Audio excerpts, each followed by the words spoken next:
idea what this might be. Calm a little bit. No vouchers. Due first class to Europe. No, it's a golf lesson. No, it's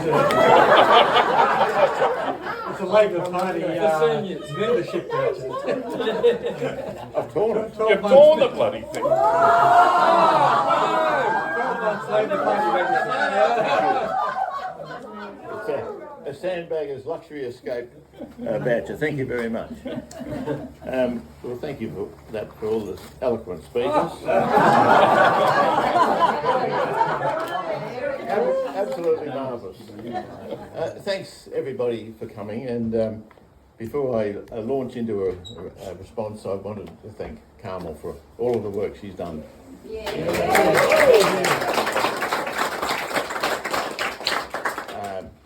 She's the love of my life, and she's capable. I've discovered after 50 years of marriage, she's capable of absolutely anything that she puts her mind to, and I'm just so pleased she doesn't play golf. Yes. She's pleased you're not a gardener. Yeah, otherwise it'd be very, very embarrassing. There's a lot of January birthdays, and they're listed on our Sandbaggers website. Too many to list, but as Mick said before, there's a special occasion here with Barry having his 5th anniversary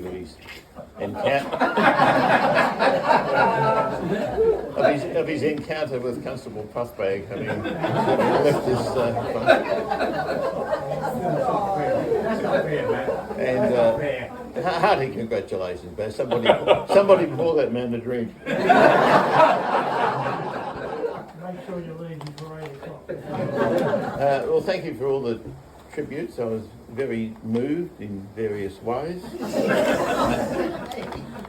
I wasn't expecting tributes quite like that. At the age of 80, the functions I've listened to where other people have turned 80, they tend to take on the air of eulogies. Some of the comments were quite cutting, and if I were capable of being offended, I probably would be. But I guess I had it coming, because as the saying goes, and it's not original, I've said it before, he who lives by the sword dies by the sword. And I've done my fair share of verbal swashbuckling in the time, and I absolutely love it. I'm 80. I'm no longer just a senior citizen. I'm now what could be classified, and it often is in the media, as aged or elderly. In fact, today I read that article about the unfortunate chap who'd been pushed off the pier at Mornington. 79 years old, and the age described him as elderly. And I thought, God, that's a bit rough. So it's quite depressing. I'm used to being older than policemen, and I'm used to being older than politicians, and I'm used to being older than prime ministers. But I've suddenly realised that I'm already older than whoever is likely to be the next pope. Wait a minute. I doubt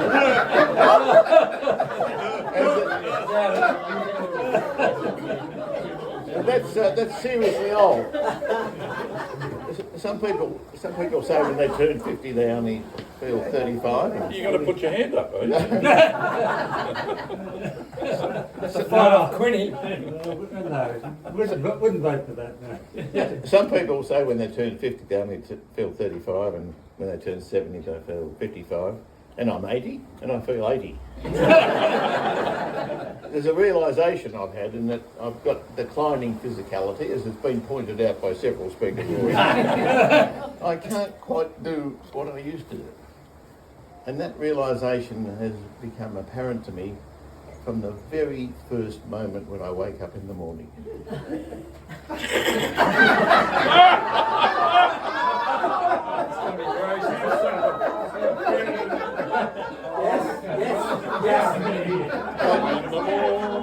You're a slow lot.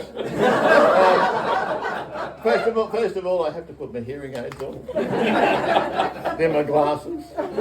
Then I put my orthotics in my shoes so I can walk. Then I take a blood pressure tablet. Then a gastric reflux tablet. two tablets to reduce my cholesterol. Then I floss my bridges and crowns. And then I make my way to the kitchen. But on the way, I stop and genuflect in front of a small shrine I've had installed in the hallway there, which contains, in good Catholic tradition, a relic of my missing prostate.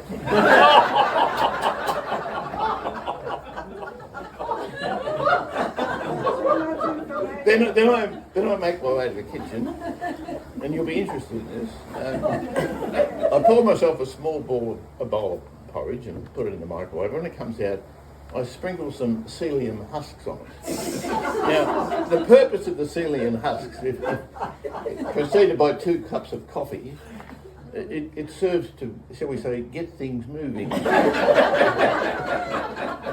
And that sets me up for the day. Paul describes this routine, in his case, going to see Kevin. I don't know why he attributed that name to it, but it must be something to do with Kevin Rudd. And by the time I've done all that, it's nearly lunchtime. Unless I'm playing golf, in which case the aforesaid procedure starts at 3 o'clock in the morning. Much to Carmel's annoyance.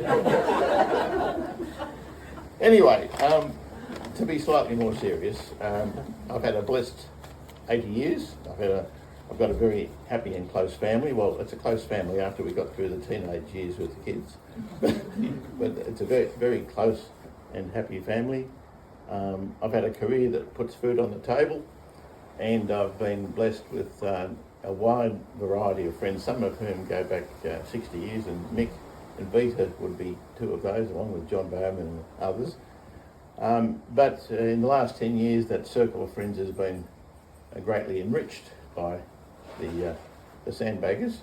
And I should mention Lee and Lance and Tony and Tina are friends from a different dimension, but have also virtually become Sandbagger affiliates. But the Sandbaggers have added a new dimension because we are such a varied lot. Different trades and professions, different countries of origin, and some of those people I can actually understand when they speak. Hello.